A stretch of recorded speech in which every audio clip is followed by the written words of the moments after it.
Many men are of the opinion that they should conduct themselves independently of society, regardless of what others may think of them. You are also heading in your own direction. It's possible that you've already seen a lot of positive changes, such as increased independence, detachment, and self-control, among others. Despite this, there are still some guys who do not believe that this style of life is healthy. When it comes down to it, MGTOW is heading where? A life of aloneness, monotony, and obscurity, it read. It doesn't make a difference how much she's worth because we're not going anywhere.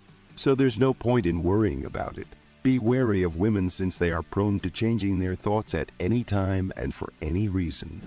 First, let's talk about the fundamental concepts behind MGTOW. MGTOW is probably a phrase that most of you are already acquainted with, but just in case, let's go over it in a hurry. MGTOW is a self-ownership assertion in which the modern man prioritizes the protection and maintenance of his own sovereignty over all other considerations. MGTOW is the product of a single word. There are no ridiculous societal expectations around how a man should behave. The answer is no, and they are not looking to anyone else for social clues. No to genuflecting, serving, or kneeling in exchange for the opportunity to be treated. This practice persisted for many years throughout society. Both Disney and schools teach inaccurate stereotypes about how women behave.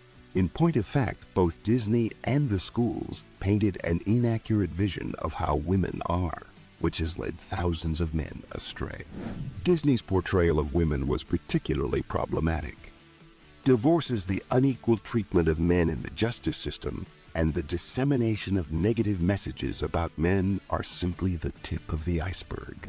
However, MGTOW is not a place for guys to whine and cry. Rather, it is a place for men to exchange their experiences with one another in order to gain knowledge from one another. Since a significant number of the guys in the group have endured trying experiences yet emerged more resilient as a result, they openly discuss the strategies they have developed for overcoming challenges in the hopes that others may gain insight from their experiences.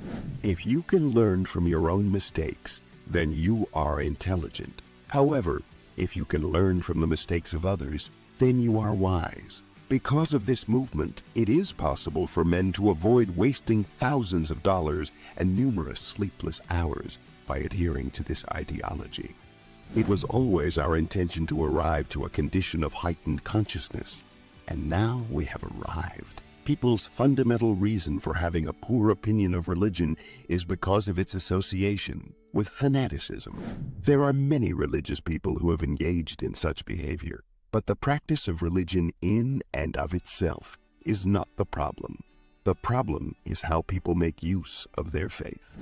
If you were to ask someone who converted to a different religion after years of believing in something else, the majority of them would tell you about a near-death experience, a broken heart, or a struggle. But once they found God, their lives were perfect from that point onward. If you were to ask someone who converted to a different religion after years of believing in something else, they would tell you about a near-death experience or a broken heart. These individuals do not bring harm to others since they practice their faith and, as a result, have improved themselves. Some of the males in Midtown are misogynists, but they are missing the bigger picture when it comes to the ideology. These jaded males have not yet moved on from their past relationships and are quick to make assumptions about females. Some men are content to simply focus on bettering themselves. They use the pain and anguish they experience as fuel to push themselves to higher levels. They put in the effort required, and after several years during which they were considered unattractive by women, once they achieved success, women began to take notice of them. It is noteworthy to note that the majority of the guys who have gotten the message from MGTOW are content with their single status and do not desire to be in relationships with women who are entitled, promiscuous, or unstable. Let me tell you a tale to illustrate how and where a solid comprehension of this concept could aid you, and it has nothing to do with being alone, being bored, or being obscure. It is not worth the effort to be married or to be in a committed relationship. If you disagree, the best way to present your argument is using logic, not dogma. To this point, the ladies have referred to me as the non-select guy. When I was younger and looking for a relationship, the type of person I wanted to date was one of those bad boys, cool guys, etc. I was either too sweet, too tame, or not intriguing enough, among other things. Fair point. After some time had passed, I arrived at a point where I was well established, making well into the six figures and traveling the world via private aircraft. Who can you guess is interested at this point? All of those ladies who previously believed that I did not measure up are now happily married to the men of their dreams, often with one or more children. On the other hand, considering that I've made it thus far on my own, despite the fact that normies don't like me, I don't want to act like a cheerful normie or hang out with them. I also don't want to become connected with a younger Norwegian woman who wants to get on my running train because it's not something I'm interested in. Without my good name and financial stability, I am not appealing enough to them, and they do not serve any purpose for me.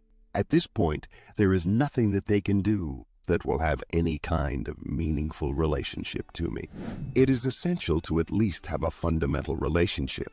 Women want to feel as though they have a profound connection with a man, but they can only achieve this with men who have matured and made it to the end of the race on their own.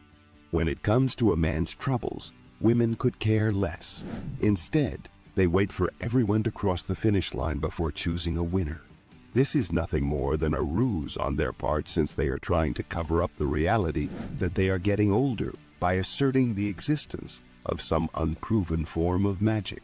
Even if they were telling the truth, youth and beauty have the potential to be like a mosquito chewing through your skin in order to force herself into his life.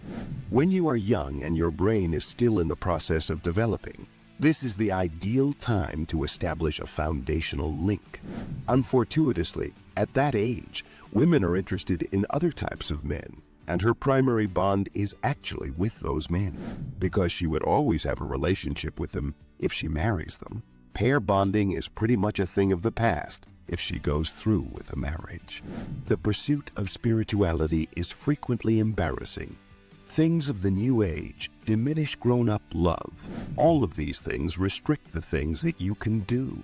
Ideas that are just a way for her to try to make up for her physical decline by showing me a little love and giving me the option to become a normie now that I'm in my 30s are not respectful. These ideas include the following: showing me a little love and giving me the option to become a normie now that I'm in my 30s. It's been 15 years since I've done that activity, whereas Chad and Tyrone have been doing it for much longer. There is nothing alluring about the prospect of acquiring an intimate partner at this point. In point of fact, the concept of being a latecomer to Northern Europe is repugnant. When I first met them, I was not good enough for them, but now they are beneath me. Women, on the other hand, have a limited lifespan that is directly proportional to the success of their partners. In my opinion, the time has come for any genuine long-term relationship or marriage to move on from women, since their shelf life has expired. She is still a dumpster with foreign DNA in her brain, even if, for the sake of argument, a woman who used to be promiscuous is now a born-again virgin who washes the man's feet with her hair. When I came this far while she was preoccupied with other things, it's possible that she will have nothing more to do with my life now that I've made it. Due to the fact that it was her decision, she may continue doing what she has been doing instead of me. This is a figure of speech, but I think you get what I'm trying to say. I cannot emphasize this point enough. In order for this concept to be successful, it must be used in the appropriate manner. When forging your own path, it is important to take stock. Draw lessons from your experiences and work toward becoming the most authentic version of yourself that you can be.